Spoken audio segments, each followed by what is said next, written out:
Summer heat nu cool shades తో beat చేయండి. Mr. Opticals Mr. Cool offer. Up to 75% off in summer glasses.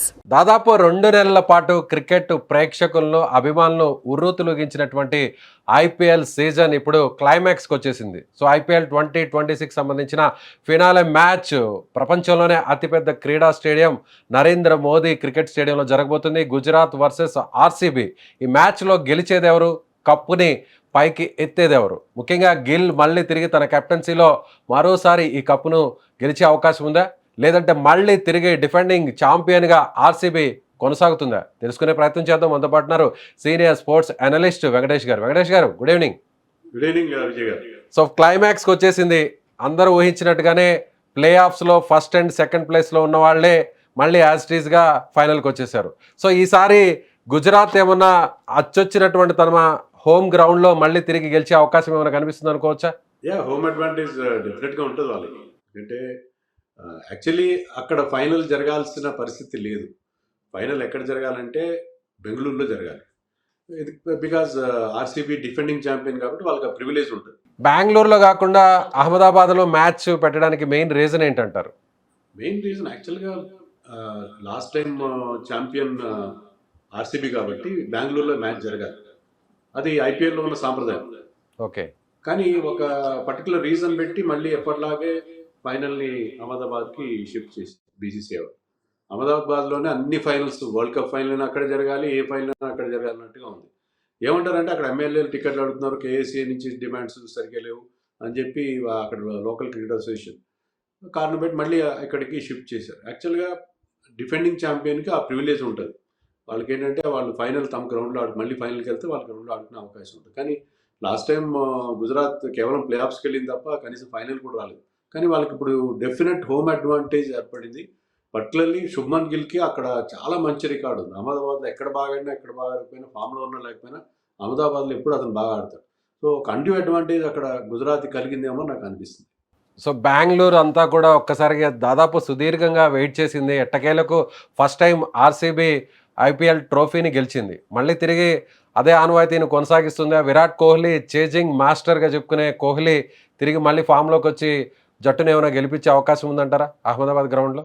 Bengaluru ఈ సీజన్లో ఆడిన తీరు చూస్తే ఫ్రమ్ ది బిగినింగ్ వాళ్ళ టీం లాస్ట్ ఇయర్ ఎలా అయితే బ్రహ్మాండంగా ఆడి మొట్టమొదటి టైటిల్ చేజిక్కించుకున్నారో అదే స్టైల్లో ఈ సీజన్లో కూడా ఆడారు. సో ఎక్కడ కూడా ఆ టీంలో ఎలాంటి ప్రత్యేకమైన వీక్నెస్లు ఏం కనబడలేదు. So they are the strongest team, most impressive team. Next impressive team Gujarat. సో రెండు ఎవరైతే చాలా కన్సిస్టెంట్గా టోర్నమెంట్ ఆడారో వాళ్ళు రెండు ఫైనల్కి వచ్చాయి. But Bengaluru has an advantage ఏంటంటే గుజరాత్ మనం ఈవెన్ క్వాలిఫైర్ 2లో కూడా చూసాం, క్వాలిఫైర్ 1లో కూడా చూసాం. వాళ్ళకి టాప్ 3 మినహా తర్వాత బ్యాటింగ్లో ఎలాంటి స్ట్రెంత్ లేదు. మీకు వాషింగ్టన్ సుందర్ కానీ మిగతా ఎవరు కూడా సరిగ్గా బ్యాటింగ్ చేయని పరిస్థితి. సో వాళ్ళ టాప్ 3 మీద ఎక్కువ డిపెండ్ అవుతారు. సో టాప్ 3 దాటితే వాళ్ళకి ఆ బ్యాటింగ్లో ఖచ్చితంగా వీక్నెస్ ఉంది. బౌలింగ్ బాగుంది. మరి ఇటు చూస్తే బౌలింగ్లో కానీ బ్యాటింగ్లో కానీ ఆర్సీబీలో ఎలాంటి వీక్నెస్ కనబడట్లేదు. జితేష్ శర్మ ఒక్కడే కొద్దిగా ఫామ్లో ఇలాంటి కనిపించారు. కానీ అతను కూడా లాస్ట్ మ్యాచ్ క్వాలిఫైర్ 1లో చూసాం, చివరిలో వచ్చి అతను కూడా కొన్ని బిగ్ హిట్స్ కొట్టడం చూసాం. సో ఏ రకంగా చూసుకున్నా RCB looking much stronger on paper. కానీ అక్కడ ఏం జరుగుతుంది మ్యాచ్ ఫైనల్లో మనం చెప్పలేం. కానీ ఆర్సీబీ అన్ని అంటే they are ticking all the boxes. అన్ని రకాలుగా బ్యాలెన్స్డ్గా ఉన్న టీమ్ ఆర్సీబీ అని చెప్పాలి. గుజరాత్కి ఏంటంటే మిడిల్ ఆర్డర్లో వీక్నెస్ మనకి కనిపిస్తుంది. మిడిల్ ఆర్డర్ ఎక్స్పోజ్ అయితే ఎలా అయితే క్వాలిఫైర్ 1లో ఇదే ఆర్సీబీ చేతిలో వాళ్ళు చిత్తుగా ఓడిపోయారు. ఆ టైంలో వాళ్ళు పవర్ ప్లేలోనే వాళ్ళ టాప్ 3 అవుట్ అయిపోయిన తర్వాత వాళ్ళు కంప్లీట్గా చేతులు ఎత్తేసారు. సో అది ఆ ప్రమాదం ఒకటి వాళ్ళకి ఎప్పుడు ఉంటుంది. కానీ గుజరాత్ మనం ఏదైతే బలం అని మాట్లాడుకుంటున్నామో ఆ విషయంలోనే చాలా స్ట్రాంగ్గా ఉంది. ఈ సీజన్ మొత్తం చూస్తే సాయి సుదర్శన్ అలాగే శుభ్మన్ గిల్ ఇద్దరి మధ్య కూడా దాదాపు 100 పైగా రన్స్ వచ్చినటువంటి పార్ట్నర్షిప్ చాలా ఎక్కువగా నమోదే. సో ఒక రకంగా చెప్పాలంటే టాప్ 3 వాల్ కట్టేసుకుంటున్నారు. ఒక రకంగా చెప్పాలంటే గోడ కట్టినంత పర్ఫెక్ట్గా ఆడుతున్నారు. గ్యాప్స్లో కూడా చాలా టైమింగ్ షాట్స్ ఆడుతున్నారు. ఎక్కడ కూడా సిక్స్లు కొట్టడం లేదంటే బౌండరీలని విపరీతంగా ప్రేక్షకుల్లోకి పంపించడం బాల్ని ఇలా కాకుండా చాలా ప్లాన్డ్గా ఆడుతున్నారు. సో ఈ విషయంలో చాలా కాన్ఫిడెంట్గా ఉన్నారనుకోవచ్చు ఆ టీం. ఇప్పుడు క్లాస్ ప్లేయర్స్ వాళ్ళు టిపికల్ T20 గేమ్ ఆడట్లేదు, సిక్స్లు కొట్టట్లేదు, 4లు కొడతారు. చాలా చాలా మంచి క్రికెటింగ్ షాట్స్ ఆడతారు గిల్ కానీ సాయి సుదర్శన్ కానీ. సో మీరు చెప్పినట్టుగా వాళ్ళు ఆ మిడిల్ ఆర్డర్ వీక్నెస్ని ఎప్పుడో కానీ ఎక్స్పోజ్ అయ్యేలా చేయలేదు. వీళ్ళే దాదాపు ముగ్గురు కలిసి 17-18 ఓవర్లు వీళ్ళే ఆడుతున్నారు కాబట్టి ఆ మిడిల్ ఆర్డర్ వీక్నెస్ అనేది చాలా వరకు మనకి కనపడకుండా ఉంది. బట్ ఏంటంటే మనం ఒకవేళ ఆర్సీబీకి ఉన్న స్ట్రెంత్ ఏంటంటే పవర్ ప్లేలో మీకు ముగ్గురు టాప్ క్లాస్ బౌలర్స్ ఉన్నారు. Bhuvneshwar Kumar, Jacob Duffy and Hazlewood.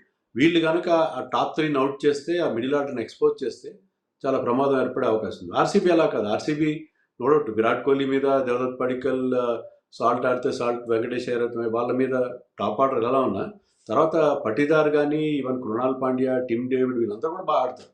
వీళ్ళందరూ కూడా ఇంపార్టెంట్ ఇన్నింగ్స్ ఆడడం మనం ఈ సీజన్లో చూసాం. So they don't entirely depend on the top order. So అది 2 టీమ్స్ మధ్య ఉన్న డిఫరెన్స్. బట్ మీరు చెప్పినట్టుగా వాళ్ళిద్దరూ సాయి సుదర్శన్ 700 పైగా రన్స్ చేశాడు ఈ సీజన్లో.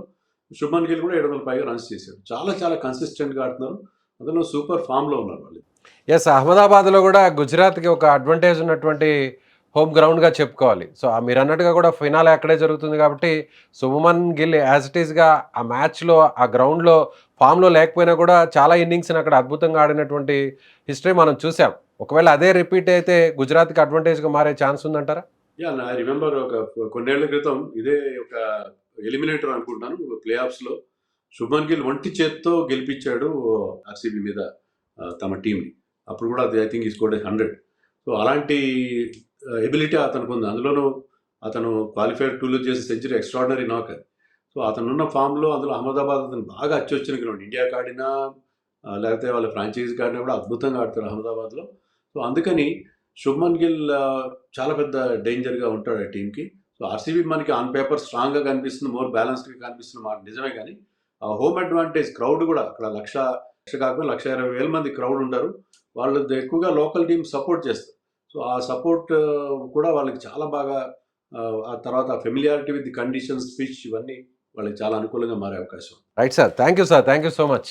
సో ఇది సీనియర్ స్పోర్ట్స్ అనలిస్ట్ వెంకటేష్ గారు చెప్తున్నట్టుగా IPL 2026 ఫైనల్ మ్యాచ్లో ఖచ్చితంగా కొంతవరకు ఆర్సీబీకి అవకాశాలు ఉంటాయి. ఎందుకంటే ఆర్సీబీ క్వాలిఫైర్ 1లో ముందుగానే ఫైనల్కి వెళ్ళింది కాబట్టి కాస్త రెస్ట్ కూడా ఉంటుంది కాబట్టి, అలాగే డిఫెండింగ్ ఛాంపియన్గా కూడా ఉంది కాబట్టి విరాట్ కోహ్లీ లాంటి స్టార్ ప్లేయర్స్ ఉండడం కూడా ఆ టీంకి ఒక పెద్ద అడ్వాంటేజ్గా మారుతుంది. అదేవిధంగా అహ్మదాబాద్ అయితే గుజరాత్కి సంబంధించినటువంటి హోమ్ గ్రౌండ్ కాబట్టి గుజరాత్కు సంబంధించిన ఈ గ్రౌండ్లో ఆ టీం కెప్టెన్ శుభ్మన్ గిల్ వరుసగా ఇప్పటి వరకు కూడా సక్సెస్ అవుతూ వచ్చారు కాబట్టి కొంతవరకు గుజరాత్ టైటన్స్కి అది అడ్వాంటేజ్గా మారుతుంది. అయితే ఓవరాల్గా చూస్తే కాస్త ఎడ్జ్ ఆర్సీబీకి ఉంటుంది. ఒకవేళ ఆర్సీబీ తిరిగి ఫైనల్లో గెలిస్తే వరుసగా 2 సార్లు 2025, 2026 వరుసగా IPL ట్రోఫీని గెలిచినటువంటి జట్టుగా ఉంటుంది. మరోవైపు కూడా గుజరాత్ టైటన్స్ కూడా ఏ మాత్రం మ్యాచ్కి అవకాశం ఇవ్వదు.